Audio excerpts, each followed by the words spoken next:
indoda yakhe iy'sangoma asabi yini ukuthi izomdudetha something mshaye ngezulu. Akhona hhayi abasabi. Kwayena uNhlaksi akasabi yini ukuthi izomshaya ngezulu, kodwa hlampe akazi ngoba phela ubengekho yena. Kade sevasithi, ibhuda sevava. Intombi yaNhlaka ayifike-ke kubo, ifike imxoxele usisi wayo mayelana nendaba yaNhlaka ukuthi bathe besahleli nje kwavedane kwafona u-Akhona.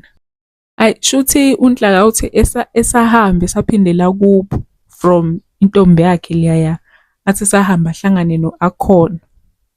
Shuthi nayo u-Akhona ingoba uphuma kuyindoda yakhe leya kade ehleli nayo laphaya.